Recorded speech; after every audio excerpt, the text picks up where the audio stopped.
صلوا على النبي محمد. السلام عليكم ورحمة الله وبركاته. الحمد لله رب العالمين حمد الحامدين حمد المستغفرين حمد الشاكرين الصابرين. أشهد أن لا إله إلا الله وأشهد أن محمدا عبده ورسوله. اللهم صل وسلم وبارك على سيدنا أحمد وعلى آل محمد وعلى المهدي خليفتك يا الله يا أحد. Amma ba'du, yang sangat saya cintai, hormati, sahabat saya Abuya Margutin Al-Mansuri, semoga Allah memberkahi setiap hembusan nafasnya.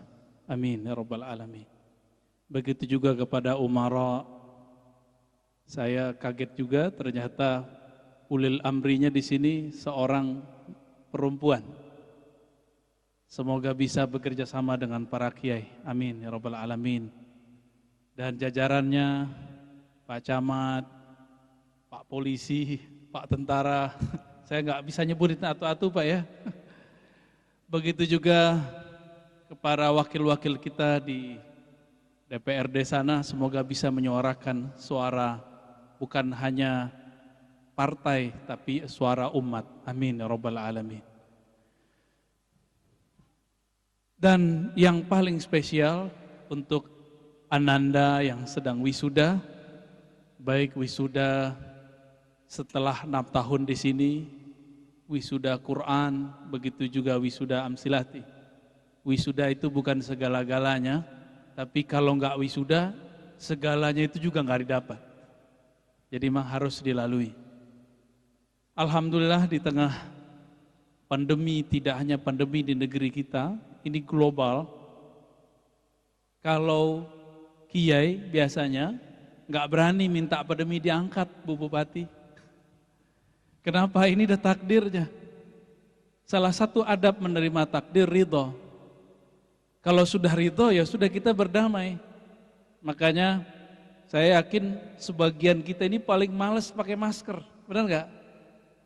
Tapi ya sudahlah, ikutin aja. Ikutin aja, kita berdamai dengan semua ini. Bapak Ibu yang makan Allah, khusus untuk para santri. Santri itu kan bahasa kita ya. Bahasa Arabnya kan disebut mustami' atau talib atau tilmiz. Nabi mengatakan nadarallahu mra'an sami'a maqalati. Jadi Nabi sudah menyebut santri itu dengan kata kerja yang aktif. Berlalu. Sungguh kata Nabi nadarallahu mra'an. Allah memberi nadrah, cahaya kebahagiaan kepada orang yang mendengarkan maqalati, kalam-kalamku. Lalu dia hayati, dia amalkan, faballaghaha kama sami'aha. Lalu dia sampaikan sebagaimana dia belajar. Dulu di zaman Rasulullah, bahkan 100 tahun sebelum kita, bahkan gak usah jauh-jauh, mungkin zaman kami dulu nyantri, tidak mungkin nyantri itu online, mungkin gak? Maka kalau disebut dalam hadis sami'a, mendengar perkataanku berarti dia hadir. Inilah salah satu mukjizat Rasulullah. Jika orang masih mau belajar kalam Nabi, dia akan menikmati kehadiran bersama gurunya. Maka coba lihat di dunia yang masih bertahan, belajar bertatap muka langsung dengan guru, itu adalah belajar kepada pewaris-pewaris Rasulullah. Di mana itu? Di pesantren. Sekarang SD, TK aja pakai Zoom. Coba Bapak Ibu bayangkan, gak usah bayangkan, lihat sendiri tuh anak kita. Anak TK nge-Zoom, gimana ceritanya tuh? Pusing gak kita ngeliatnya? Maka jangan ragu untuk naruh anak kita di pesantren. Tapi hati-hati Bapak Ibu, pesantren hari ini macam-macam. Apalagi tahfiz. Suatu kali Nabi SAW dalam hadis Imam Bukhari, bab manaqib. Ada lagi yang kedua, bab maghazi. Dikisahkan bahwa Sayyidina Ali, utusan Rasulullah, dikirim ke Yaman. Dari Yaman, Sayyidina Ali mengirim Zuhaibah, sepotong atau beberapa potong emas kepada Rasulullah untuk dibagikan. Ini kalau sudah fulus emas, dirham, itu sahabat Nabi, itu bisa tengkar. Sahabat loh ya, apalagi kiai, apalagi pejabat. Ya, sahabat Nabi yang radhiyallahu anhum itu bisa tengkar, Pak. Ketika Nabi membagikan kepada para sahabat emas tadi, datang sekelompok kaum mengatakan, nahnu aku, kami lebih berhak dapat bagian lebih banyak. Itu sahabat loh ya. Gimana kita? Maka kita nggak usah munafik-munafik amat juga. Kiai-kiai itu butuh perhatian juga. Benar Pak Kiai ya? Orang nggak ada gaji tetap, tapi Allahnya tetap ya. Semoga para kiai kita sabar. Jadi benar tuh tadi, Bu Bupati bilang, sabar Pak Kiai. Pak Kiai diceramahin kan keren tuh. Jadi Bupatinya alhamdulillah jadi bunyai hari ini, alhamdulillah. Kadang-kadang ketika ini jujur aja nih ustadz-ustadz ketika bermasalah ngadunya sama Pak Polisi. Itu Pak Polisi punya kesempatan tuh balesin tuh, biasanya dikhutbahin mulu kan. Yang sabar Pak Ustadz, itu kesempatan. Baik, di hadis ini dikatakan apa? Tiba-tiba ada seseorang datang. Ja'a rajulun, datang seseorang, misterius. Rambutnya dicukur, jenggotnya enggak beraturan. Kathul lihyah. Kira-kira kalau diterjemahkan jenggotnya enggak beraturan, tebel enggak, tipis enggak beraturan. Gerahamnya agak tidak keras, matanya agak cukam ke dalam. Orang itu kemudian berkata, coba lihat lafaznya. Lafaz ini sekarang sampai saat ini, detik ini mereka ulang-ulang. Apa kata mereka? Ya Rasulullah, masih benar. Ittaqillah. Wahai Rasulullah, takutlah kepada Allah. Coba, ada orang gak dikenal tiba-tiba menceramahin Nabi. Hei Muhammad, hei Rasulullah, takutlah kepada Allah. Jadi dia menganggap sekelas Rasul pun gak akan pernah adil. Maka Bu Bupati, kalau ada orang ngeritik terus, gak usah dilayani. Karena orang begitu sampai sekarang ada. Yang penting tugasnya dijaga, amanahnya dijalankan. Nanti kalau mereka nantang tinggal kita berhadapan di hadapan Allah Subhanahu wa ta'ala. Apa kata orang ini? Ya Rasulullah, ittaqillah. Rasulullah diajarin. Apa jawaban Nabi? Siapakah yang lebih takwa daripada kalian melebihi aku? Nabi sedih digituin, Nabi balas gak? Nabi gak balas. Nabi tidak dianggap merasa dihina. Apa yang kemudian Nabi lakukan? Nabi mengatakan, biarin. Lalu datang Khalid ibn Walid, singa padang pasir. Apa katanya? Apakah boleh aku melepas nyawanya dari badannya wahai Rasulullah? Apa kata Nabi? La, bisa jadi dia masih sholat. Lalu apa kata beliau? Kata Khalid, wahai Rasulullah, dia sholat tuh fisiknya doang, hatinya gak benar, hatinya munafik. Apa kata Nabi? Inni la umar, aku tidak diperintahkan an unaqiba, untuk mempretelin ma fi qulubin nas, apa yang ada dalam hati manusia. Hari ini ciri-ciri kelompok yang mengkhianati Rasulullah SAW itu lu suka dengan dua lafaz ini. Dikit-dikit ittaqullah, yang dia kata-katain itu lebih takwa dari dia. Dan yang kedua apa? Kebalikan Nabi. Nabi tidak pernah ngurusin hati orang. Orang ini biasanya menilai dengan suuzonnya, dianggap itu isi hatinya. Satu kali ada seseorang ngata-ngatain saya. Apa kata dia? Dan ini bukan khawarij loh Pak Kiai, Pak Ustadz, Buya. Orang tarekat, orang surau. Apa kata dia? Hatimu busuk. Dia ngomong begitu. Kenapa? Setiap kali dia ngomong, dia ngata-ngatain itu si Anu mati kena COVID, dia munafik. Si Anu mati kena COVID, munafik. Saya kata, bro, itu orang meninggal ya meninggal aja, bukan karena dia munafik. COVID tuh ketika datang nggak nanya, ente munafik apa enggak? Nanya nggak COVID? Nggak nanya dia. Ketika saya katakan begitu, dia bilang hati ente kotor, hati ente busuk. Apa jawaban saya? Sederhana aja, saya candain. Hebat ente ya, kamu hebat ya. Bisa baca isi hati saya. Kasyaf sekali ente. Ya, tahu kasyaf nggak Bu Bupati? Kasyaf, apa arti kasyaf? Bisa buka isi hati orang. Kita candain dia. Dia nggak tahu bahwa kasyaf itu terbagi dua. Ada kasyaf ilahi, ada kasyaf syaitani. Kasyaf yang bersumber dari Allah, kasyaf yang sumber dari setan. Kasyaf itu terbuka alam gaib. Jika Allah izin. Ya. Jika Allah izin. Rasulullah diizinkan, tapi beliau tidak mau menggunakannya. Kenapa? Di dalam kasyaf itu orang biasanya disusupi apa yang disebut kasyaf syaitani. Kasyaf setan. Ciri-cirinya dua. Suka menceritakan keburukan orang, dan yang kedua merasa lebih mulia daripada orang. Itu ciri-ciri kalau kita berzikir, belajar ini, belajar itu, lalu terungkap isi hati orang. Itu dari syaitan. Syaitan itu jelas musuh kita. Fattakhizuhu aduwwa, maka jadikan dia sebagai musuh. Hati-hati Bapak Ibu. Ini apa kata Nabi? Sayakhruj, akan lahir, akan muncul min di'dihi hadzal rajul, dari kelompok orang ini, qaumun yatluna ayatillahi ratba, sekelompok orang yang membaca Al-Quran itu banyak sekali, ratab, itu banyak, rajin, indah. Membaca ayat Quran sekarang di mana? Di mall apa di pesantren tahfiz? Pesantren tahfiz, rumah tahfiz. Jadi nggak ujuk-ujuk nanti muncul tiba-tiba orang hafal Quran, nggak ada prosesnya. Maka Nabi ngabarin hati-hati jika buat rumah tahfiz. Maka mohon maaf para pejabat, jangan senang dulu kalau kita punya santri pinter hafal Quran. Itu baru sepertiga kecerdasan. Kecerdasan kedua itu analisa.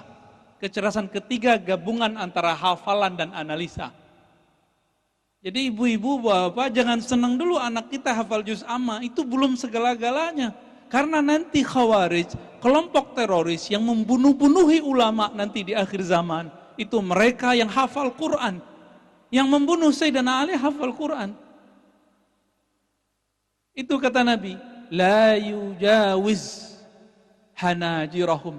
Tapi Quran yang dia baca tidak pernah tembus sampai ke tenggorokan, kerongkongan mereka. Gak pernah tembus, gak pernah menyentuh kolbunya. Maka ciri-cirinya mereka sibuk ngurusin orang, sibuk ngeritik orang, lupa dengan aib diri sendiri. Ini ciri-ciri khawarij di akhir zaman. Maka wajib kalau emang perda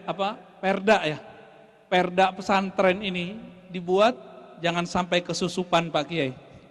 Jangan sampai kesusupan, ini bisa dimanfaatin nanti. Bagaimana caranya supaya tidak kesusupan? Inilah yang diantisipasi oleh Imam Ibnul Mubarak. Ya. Al-isnad minad din. Bersanad, bersilsilah, berguru. Itu separuh beragama. Laulal isnad laqala man syaa ma syaa. Kalau tidak ada orang bersanad, berguru, bersilsilah, maka orang akan ngomong apa saja. Dia bawa Quran. Ini mohon maaf nih para kiai, jadi ustadz itu enak. Kalau Bu Bupati ada yang ngawasin, Pak DPRD, ya enggak? Coba ustadz siapa yang ngawasin? Enggak ada. Coba pejabat ngeritik ustadz. Pejabat ngeritik ustadz, apa kata ustadz? Loh, kamu ngeritik wakil-wakil Allah di bumi. Ini loh ayat yang kami baca. Maka nanti ustadz-ustadz yang kolbunya tidak benar-benar takut kepada Allah, dia gunakan ayat itu untuk menyerang balik. Nah, ini mereka kan seperti itu. Yatluna ayatillahi ratba, itu ayatnya, itu hadisnya, hadis Sahih Bukhari. Mereka kalau baca ayat banyak sekali, tapi tidak bersanad, tidak bersilsilah kepada Rasulullah Sallallahu Alaihi Wasallam. Dan saya lihat di pesantren ini semua gurunya bersanad. Dan kebanyakan pesantren di Muaro Jambi dan sekitar itu bersanad. Tapi hati-hati, jangan sampai ini kesusupan nanti. Ya. Saya ngomong begini Pak, dibenci oleh mereka. Tapi kita la nakhafu laumata laim. Kita nggak takut dibenci. Ya. Dulu Rasulullah juga dibenci. Sekelas Nabi dibenci oleh orang ini. Coba bayangkan, Nabi diceramahin, disuruh berbuat adil. Di riwayat lain kan, i'dil ya Muhammad, berbuat adil lah hai Muhammad. Apalagi cuma bupati, pasti dibilang gak adil terus tiap hari ya. Baik. Karena sudah panas, bagian akhir yang mau saya sampaikan nih. Untuk santri dan orang tua juga. Ini mohon maaf, kami ini praktisi pesantren. Itu kadang-kadang gak makan hati sama santri, makan hatinya sama wali santri. Benar gak Pak Kiai? Ya, mohon maaf nih Bapak ya, Ibu. Kenapa? Kalau dulu ulama-ulama kita nyantri, itu santrinya dianterin ke Kiai dan dikatakan, Pak Kiai sekarang ini anak saya, anak Pak Kiai. Terserah mau diapain. Kalau sekarang enggak, SPP cuma sekian, mintanya macam-macam. Murid santrinya dikasih pendidikan, kalau salah mesti dihukum. Anak santrinya cengeng ngadu ke orang tuanya, tiba-tiba udah datang ke Pak Polisi. Bingung juga ya. Di beberapa pesantren di Bogor, di Depok, itu guru-guru udah masuk penjara, dilaporin sama orang tua santri. Jadi kita nih bingung. Tapi kalau saya ketemu santri begitu, saya anterin pulang Pak. Udah kamu pulang aja. Gak mau ngaji sama kita gak usah. Gak mau ikut disiplin kita gak usah. Tapi zaman sudah berubah. Gak bisa begitu lagi ya. Bapak Ibu yang makan Allah, saya mau berkisah tentang Abu Hanifah. Imam Abu Hanifah ini hormatnya kepada guru. Dia itu punya rumah, gak jauh dari rumahnya, bagian depan rumahnya itu ada jarak sekitar 100 meter, itu ada rumah gurunya namanya Hammad ibn Salamah. Imam Abu Hanifah ini pulang dagang, jadi beliau ini imam tapi gak punya pesantren, beliau punya toko kelontong. Ditawarin jadi hakim agung gak mau, dipenjara. Kalau kita kan daftar. Kalau Abu Hanifah gak mau jadi pegawai, dia gak mau. Pulang-pulang berdagang beliau kecapean. Biasanya kita kalau kecapean, sandaran kaki biasanya selonjoran enggak? Selonjoran Pak. Ketika dia mau selonjoran, dia tarik kembali. Kenapa? Dia ingat, di arah lurus depan rumahnya itu kalau dia selonjoran, di situ ada rumah gurunya, Imam Muhammad ibn Salamah. Maka beliau enggak jadi selonjoran dan mengatakan, oh di sana ada rumah guruku, aku tidak merasa pantas meluruskan kakiku menghadap kepadanya. Gurunya ada di rumahnya enggak? Di rumah Abu Hanifah enggak? Enggak. Gurunya entah di mana. Tapi si Imam Abu Hanifah ini menghormati gurunya meskipun jarak jauh. Ini santri-santri, kenapa Imam Abu Hanifah wafat tahun 150 Hijriah, sekarang 1442 masih disebut namanya? Karena beliau hormat kepada gurunya. Dan kenapa antum ini keluar dari sini, hilang ilmunya? Karena dulu pernah bentak-bentak gurunya. Karena pernah di belakang ngejekin gurunya.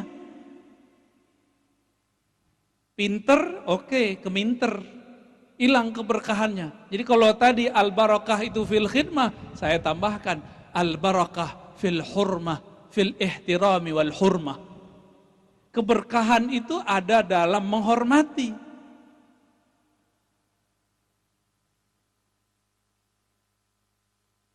Pasti punya masalah sama gurunya dulu ya enggak? Jangankan santri-santri, kami juga dulu begitu kok. Tapi ketika kita ingat hari ini, saya enggak satupun ingat yang guru saya ajarkan yang dulu saya durhaka kepadanya. Enggak, susah ingat. Tapi guru yang kita cinta, enggak perlu ngafal, langsung ingat. Begitu juga kepada orang tua, harus beradab kepada guru dari anaknya. Ini mohon maaf Bapak Ibu, ya orang tua santri, Bapak Ibu paling doain anak sehat, dapat rezeki, Ya enggak? Dapat jodoh yang baik. Itu doa kurang keren itu. Coba kiai-kiai kita ini kalau doa tiap hari bukan selamat cuma dapat rezeki, bukan sehat dari corona. Tapi doa mereka apa? Ya Allah, jadikan anak-anak kami ini mengenal Engkau dunia akhirat, selamat dunia akhirat. Enak gak tuh? Setiap hari mereka tuh gak bisa hidup tenang, mikirin santrinya gimana. Jadi jangan dikira jadi kiai itu duitnya banyak, akeh doang. Itu duit umat semua. Maka Bapak Ibu, lelah. Kami jadi guru tuh lelah. Karena setiap hari doain murid. Karena setiap hari itu genting. Merasa darurat, ya Allah ini gimana lagi, ini gimana lagi, ini gimana lagi. Ternyata Allah itu memberikan sir kepada para ulama, para kiai di situ. Terjawablah dalam surat Az-Zumar, amma yujibul muttarra idza da'a. Ya. Apakah siapa lagi kira-kira begitu yang akan langsung menjawab doa orang-orang yang merasa dia terdesak. Karena kiai setiap hari terdesak, masalah mau bangun, masalah air, masalah sumur, masalah santri, macam-macam. Maka doa kiai ini sekali dia berkalam Allah langsung ijabah. Maka hati-hati santri-santri, kiai-kiai itu, kalau bahasa kampung saya lidahnya masin. Sama nggak di sini orang Jambi? Lidahnya masin, Pak. Kalamnya mujarrab. Kalamnya itu pasti tembus karena Allah melihat kolbunya. Innallaha yanzuru ila qulubikum. Allah itu mandang ke kolbu, dan kolbu yang setiap saat berharap bergantung kepada Allah itu orang yang setiap hari punya masalah. Maka selain kiai yang Allah lihat setiap hari kolbunya itu kolbu pemimpin. Pemimpin yang setiap hari merasa dirongrong, itu kalau dia ngadu kepada Allah, maka Allah berikan nur namanya Nurus Samadiyah. Nur Samad. Nurus Samadiyah itu Allah akan langsung membantu siapapun yang mengadu kepadanya. Makanya ayat ini, surat Al-Ikhlas ini sepertiga Al-Quran. Qul huwallahu ahad, Allahus samad. Allah ahad, hubungan kita kepada Allah. Allahus samad, itu urusan kita dengan semua makhluk selesai. Jadi Bapak Ibu, kalau ada masalah gak usah datang ke dukun, baca aja Al-Ikhlas. Banyak-banyak. Kalau orang baca Al-Ikhlas, Allah cinta. Kalau kita sudah dicintai Allah, hak kita hak Allah. Hajat kita Allah yang akan mengurusnya. Allah sih gak butuh hajat. Itulah yang dikatakan dalam hadis Imam Bukhari bahwa ada seseorang setiap kali sholat baca Al-Ikhlas. Dilaporkan ke Nabi, Nabi tanyakan, coba kasih tahu orang itu, kenapa engkau baca Al-Ikhlas? Dijawab oleh orang ini, wahai Rasulullah, aku suka ayat ini karena di dalamnya ada sifat-sifat Allah. Ada nama-nama Allah. Jadi Allah itu suka diomongin. Maka Bapak Ibu, yang suka diomongin kebaikannya, itu Allah. Jadi kalau kita suka diomongin kebaikan-kebaikan kita sudah mencuri dan mengambil haknya Allah. Maka kalau dipuji, jawabnya apa? Pujian itu milik Allah. Dulu iblis itu akan selalu jadi malaikat. Dipecat dari derajat malaikatnya. Karena ketika dia puji, dia lupa mengembalikan kepada Allah Subhanahu wa ta'ala. Jadi nanti kalau dipuji, Bapak Ibu katakan, inilah haula wala quwata illa billah. Ini bantuan dari Allah, kamu sedang memuji Allah. Maka Nabi mengatakan kepada orang ini, akhbirhu, kabarkan kepada orang yang suka baca kulhu, fa innallaha yuhibbuh, Allah jatuh cinta kepadanya. Kalau kita sudah cinta sama pasangan, apapun yang dia mau kita kasih. Allah lebih cinta kepada hambanya daripada pasangan kepada pasangannya, ibu kepada anaknya. Maka kalau mau minta doa kepada orang yang wiridnya kul huwallahu ahad. Itu awalan dan akhiran. Kira-kira itu Bapak Ibu yang makan Allah, Pak Kiai, Buya Margutin, ya, udah panas, udah gosong. Semoga pesantren ini diberkahi Allah, pendirinya diridai Allah, santri-santrinya menjadi pejuang-pejuang ahlus sunnah yang bersanad kepada Rasulullah Sallallahu Alaihi Wasallam. Para pemimpinnya dibimbing untuk selalu menjalankan amanahnya. Amin ya rabbal alamin. Wa sallallahu ala nabiyina Muhammad. Wa nas'alullah, kita minta doa. Wa nas'alullah bisirril Fatihah wa bihaqqil Fatihah. Semoga dengan berkah Fatihah Allah bukakan semua pintu hati kita, pintu pikiran kita, pintu rezeki, pintu kebaikan. Meskipun corona tidak Allah angkat langsung, semoga Allah mencarikan jalan kita menghadapinya. Radina billahi rabba wa bil Islam bidina wa bi sayyidina Muhammadin nabiyya wa rasulah. Al-Fatihah. A'udzu billahi minal rajim. Bismillahirrahmanirrahim. Iyyaka na'budu wa iyyaka nasta'in. Ghairil maghdubi 'alaihim. Bismillahirrahmanirrahim. Alhamdulillah wassalatu wassalamu ala Rasulillah, amma ba'd. Allahumma ya Rahman ya Rahim, salli ala Sayyidina Ahmad, salli ala Sayyidina Muhammad, salli ala Sayyidina Al-Fatih, salli ala Sayyidina Al-Khatim, salli ala Sayyidil Awwalin, salli wa sallim ala Sayyidil Akhirin. Ya Allah, sampaikan salam kami, salam rindu kami kepada Nabi Muhammad sallallahu alaihi wasallam. Allahumma salli wa sallim wa barik ala Sayyidina Muhammadin al-Fatih lima ughliq wal khatim lima sabaq nasir al-haqqi bil haqqi wal hadi ila siratikal mustaqim wa ala alihi haqqa qadrihi wa miqdarihi al-azim. Allahumma abligh salamana wa salatana ala Sayyidina Muhammad sallallahu alaihi wasallam. Ya Allah, sampaikan salam maaf kami kepada baginda Nabi Muhammad sallallahu alaihi wasallam. Banyak ajarannya yang telah kami langgar, banyak petuahnya yang tidak kami ikuti.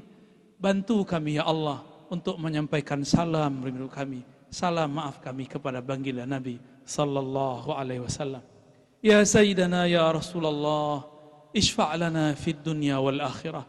Wahai baginda Nabi, berilah kami pertolongan syafaat di dunia dan di akhirat. Allahumma ya Ghaffar ya Ghafur, ighfir lana dhunubana wa liwalidina warhamhum kama rabbawna shighara. Ya Allah, ampuni dosa-dosa ayah ibu kami, kakek kami, orang-orang yang berjasa kepada kami, semua orang Islam, baik laki-laki dan perempuan, baik yang masih hidup ataupun yang telah wafat.